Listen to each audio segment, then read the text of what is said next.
2026 world cup நமக்கே.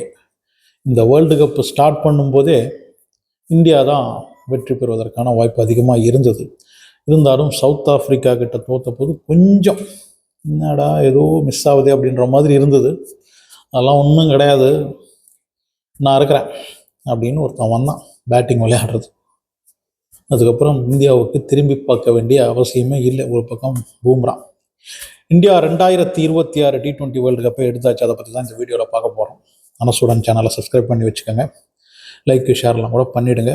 Comment பண்ண மறந்துடாதீங்க. வீடியோ ஃபுல்லாக பாருங்கள்.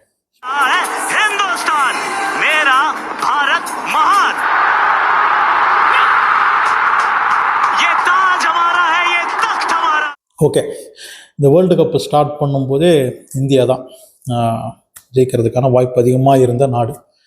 இங்கிலாந்து, சவுத் ஆஃப்ரிக்காவுக்கு கொஞ்சம் எதிர்பார்ப்பு இருந்தது. ஏன்னா இது வரைக்கும் வேர்ல்டு கப் ஜெயிக்காத நாடு. நல்ல போலிங் டீம். இந்த முறை வந்து டீமாக பார்த்தோம்னா பெஸ்ட் போலிங் டீம் அப்படின்னா சவுத் ஆஃப்ரிக்கா தான். அப்புறம் நம்ம இந்தியா இருக்குது. இருந்தாலும் சவுத் ஆஃப்ரிக்கா நல்ல ஒரு போலிங் டீமாக இந்த முறை வந்தது. ஸோ அவங்களுக்கு ஒரு வாய்ப்பு இருந்தது. இருந்தாலும் நாங்கள் ஜெயிக்கிறோம், இந்த வேர்ல்டு கப் எங்களுக்கு தான், ஈசாலு கப்பு நமதே அப்படின்ற மாதிரி கப்பு அடித்தாச்சு. அதில் முக்கியமாக சொல்ல வேண்டிய ஒருத்தர், வேர்ல்டு கப் ஸ்டார்ட் பண்ணுறதுக்கு முன்னாடி அபிஷேக் சர்மா, உலகத்தில் இருக்கிற எல்லா கிரிக்கெட் லெஜெண்ட்ஸும், கிரிக்கெட் அனலைசர்ஸும், அப்புறம் கமெண்டேட்டர்ஸும் பயங்கர எதிர்பார்ப்புடன் இருந்த ஒரு பிளேயர் தான் அபிஷேக் சர்மா. மற்ற நாடுகள்லாம் பயந்துகிட்டு இருந்த ஒரு பிளேயர். அதுவும் விளையாட போகிற முதல் வேர்ல்டு கப்பு. அப்படி இருந்தும் அபிஷேக் சர்மா மேலே அப்படி ஒரு எதிர்பார்ப்பு இருந்தது. ஆனால் குரூப் ஸ்டேஜஸில் அபிஷேக் சர்மா எதிர்பார்த்த மாதிரி விளையாடலை. யாருமே கண்டுக்காத ஒருத்தர் அங்கே உட்காந்துருந்தார் பெஞ்சில். வரும், என்னுடைய வாய்ப்பு வரும். அப்போது உங்களுக்கு தெரியும், சஞ்சுவை தான் சொல்கிறேன். ஈவன் கேப்டனுக்கு கூட பெரிய ஒரு நம்பிக்கை இல்லாத ஒரு பேட்ஸ்மேனாக யாருடைய இடத்துல சஞ்சுவை விளையாட வைக்கிறது அப்படின்னு கொஞ்சம் கிண்டலாக சூரியகுமார் கேட்டது நமக்கெல்லாம் தெரியும். கொஞ்சம் அந்த வீடியோ பார்க்கும்போது இப்போவும் எனக்கு வந்து ஒரு மாதிரி இருக்கும். அப்படி யாருக்குமே ஒரு நம்பிக்கை இல்லாத சஞ்சுவை விளையாட வைக்கணுமா அப்படின்ற ஒரு யோசனையில் இருக்கும்போது ஒரு மேட்ச் சான்ஸ் கொடுத்தாங்க. அந்த மேட்ச்லேயே வந்து இந்தியாவுடைய ஹையஸ்ட் ஓப்பனிங் பார்ட்னர்ஷிப் இருந்தது. சரி, 2வது மேட்ச்சு இந்தியாவுக்கு, அதுவும் முக்கியமான மேட்ச்சு. அந்த மேட்ச்சு ஜெயிச்சா மட்டும்தான் இந்தியா செமிக்கு போக முடியும். அதுவும் வெஸ்ட் இண்டீஸுடன் இந்தியா வந்து கொஞ்சம் ஒரு எண்டு வந்து விக்கெட்டாக போய்கிட்டு இருக்கு. அப்போ விளையாடின ஒரு இன்னிங்ஸ் இருக்குது பாருங்க. இன்றைக்கும் அந்த ஒரு இன்னிங்ஸ், இந்த டோட்டல் வேர்ல்டு கப்பில் வெஸ்ட் இண்டீஸுடன் சஞ்சு விளையாடின அந்த ஒரு இன்னிங்ஸ் தான் தி பெஸ்ட் இன்னிங்ஸ் அப்படின்னு என்னை பொறுத்த வரைக்கும் சொல்லுவேன். ஸோ அப்படி அந்த மேட்ச் ஒரு 80 89 2வது மேட்ச்சு 90க்கு மேலே. இப்போ இன்னைக்கு ஃபைனலில் 83 87 நினைக்கிறேன்ல. சஞ்சு எந்த எதிர்பார்ப்புடன் அபிஷேக் இந்த வேர்ல்டு கப் வந்தாரோ அதுக்கு டபுளாக சஞ்சுவுடைய பேர் வந்து மக்களால் பேசப்பட்டது. அந்த அளவுக்கு சஞ்சுக்கு ஒரு மிகப்பெரிய புகழ் கிடைச்சது இந்த ஒரு வேர்ல்டு கப்பில். எங்கே திறமை இருக்கோ அது வந்து ஒரு நாள் கண்டிப்பாக அந்த திறமை வெளிப்படும் அப்படின்றதுக்கு சஞ்சு மிகப்பெரிய உதாரணம். இந்த வேர்ல்டு கப் ஸ்டார்ட் பண்ணும்போது யாராலும் அதிகமாக கவனிக்கப்படாத சஞ்சு இன்னைக்கு உலகம் முற்று நோக்கும் ஒரு பேட்ஸ்மேனாக மாறி இருக்கிறார். அதில் அபிஷேக்குடைய இன்னைக்கு இன்னிங்ஸ் வந்து உண்மையிலேயே பாராட்டப்பட வேண்டிய இன்னிங்ஸ். நல்ல ஒரு ஸ்டார்ட் வந்து அபிஷேக் தான் கொடுத்தாரு ஃபர்ஸ்டே. ஸோ அபிஷேக் மேலே இருந்த அந்த ஒரு நம்பிக்கை முழுவதும் போல அப்படின்னாலும் இந்த ஃபைனலில் வந்து நானும் இருக்கேன்டா, என்னையும் கவனிங்கடா அப்படின்ற மாதிரி ஒரு நல்ல இன்னிங்ஸ் விளையாடிருக்காரு. பூம்ரா இன்னைக்கு கிரிக்கெட் பிளேயிங் நேஷனில் தி பெஸ்ட் பேஸ் போலர் அப்படின்னா அது நம்ம பூம்ரா தான். வேற எந்த நாட்டிலையும் அந்த மாதிரி ஒரு போலர் கிடையாது. அது வந்து இந்தியாவுக்கு மிகப்பெரிய பெருமை. இந்தியாவுக்கு வந்து ஒரு பேஸ் போலர் உலகத்தையே கலக்கிக்கிட்டு இருக்கிற மாதிரி ஒரு பேஸ் போலர் வந்து நான் சொன்ன மாதிரி சில போலர்ஸ் இருந்திருக்காங்க. ஆனால் தி பெஸ்ட் அப்படின்ற மாதிரி ஒரு போலர் வந்து இது வரைக்கும் இருந்ததில்லை. எதிர்பார்க்கவே முடியாது. பேட்ஸ்மேன் வந்து இந்த ஓவரை எப்படி சமாளிச்சுட்டு போகிறது அப்படின்ற மாதிரி தான் விளையாடிக்கிட்டு இருக்காங்க. இந்தியாவுடைய இந்த வேர்ல்டு கப் வெற்றிக்கு என்னை பொறுத்த வரைக்கும் ஃபஸ்ட்டு பூம்ராவுடைய போலிங் தான், 2வது சஞ்சுவுடைய பேட்டிங். ஸோ இந்த 2 பேரும் உண்மையிலேயே இந்தியாவுக்கு மிகப்பெரிய அசட். இனிமேல் இத்தனைக்கும் சென்னையில் வர இனிமேல் சஞ்சு விளையாட போகிறார் அப்படின்போது சென்னை மேல் இருக்கிற எதிர்பார்ப்பு இன்னும் அதிகமாகிடும். தோனி சஞ்சுலாம் ஒரே டீமில் அப்படின்னா கேட்கவே வேண்டாம். இந்த ஐபிஎல்லும் ஒருவேளை சென்னையை கொண்டு போகிறதுக்கான வாய்ப்பு தான் இருக்குது. ஸோ அதுதான். அப்புறம் சிவம் துபே நம்பர் 7லேயே நமக்கு வந்து சிவம் துபே மாதிரி ஒரு பேட்ஸ்மேன். 10 பால் கிடச்சிதா 3 4 6 என் பேரில் எழுதிக்கங்க அப்படின்ற மாதிரி விளையாடிட்டு இருக்காரு சிவம் துபே. அந்த ஒரு பிளேஸில் நம்பர் 7க்கு அவருடைய அந்த டியூட்டியை கரெக்டாக பண்ணியிருக்காரு. அதுவும் இந்த வேர்ல்டு கப்பில் நம்ம ஜெயிக்கிறதுக்கு ஒரு முக்கியமான காரணம். எல்லாரும் நல்லா விளையாடிருக்காங்க.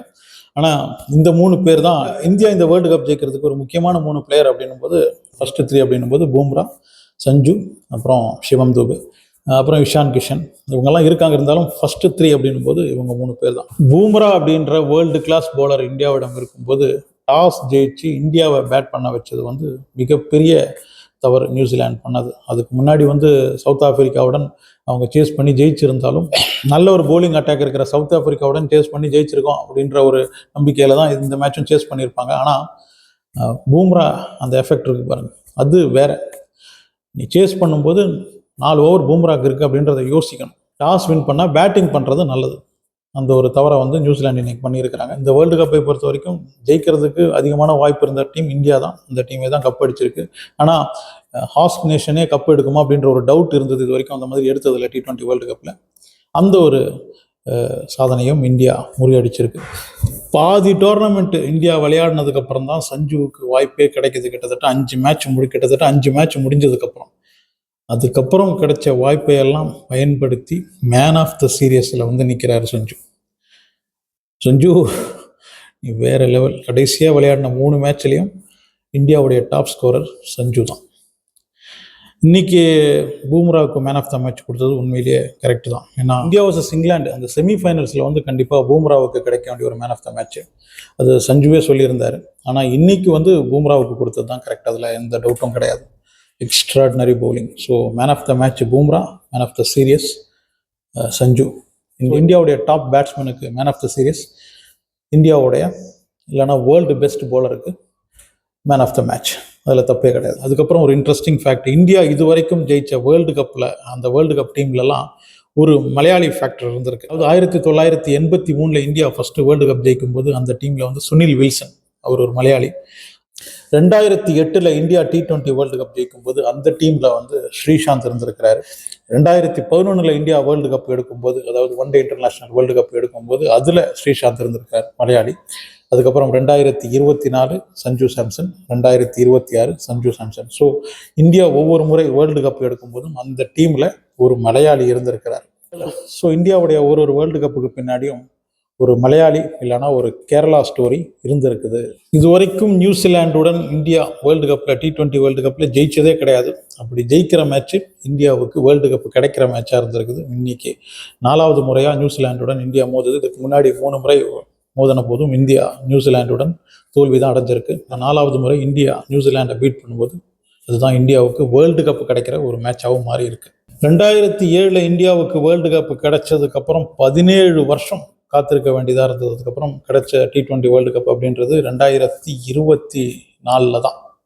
ஸோ 17 வருஷம் இந்தியா காத்திருந்தது. ஆனால் அதுக்கு அடுத்த வேர்ல்டு கப்புக்கு நீங்கள் அவ்வளோலாம் காத்திருக்க வேண்டியதில்லை, இதோ அடுத்த வேர்ல்டு கப்பும் நாங்கள் தான் அப்படின்ற மாதிரி தொடர்ந்து 2 வேர்ல்டு கப்பை இந்தியா அடிச்சிருக்குது. அந்த மாதிரி தொடர்ந்து கன்சிக்யூட்டிவாக 2 வேர்ல்டு கப்பையும் எந்த ஒரு டீமும் அடித்ததில்லை. அப்படி மொத்தத்தில் 140 கோடி இந்தியர்களுடைய அந்த எதிர்பார்ப்பை நம்ம இந்தியன் பிளேயர்ஸ் வந்து பூர்த்தி செஞ்சிருக்கிறாங்க. 2026 T20 வேர்ல்டு கப்பை இந்தியா ஜெயிச்சிருக்கு. இந்த வேர்ல்டு கப்பில் நடந்த சில சுவாரஸ்யமான விஷயங்களெல்லாம் அடுத்தடுத்த வீடியோவில் பார்ப்போம். இந்த வேர்ல்டு கப்பை பொறுத்த வரைக்கும் இந்தியாவுடைய பெஸ்ட் 3 பிளேயர்ஸ்னா நீங்கள் யாரை செலக்ட் பண்ணுங்க அப்படின்றதையும் கமெண்ட்ல வந்து சொல்லுங்கள். ஆனால் ஸ்டூடெண்ட் சேனலை சப்ஸ்கிரைப் பண்ணி வச்சுக்கோங்க.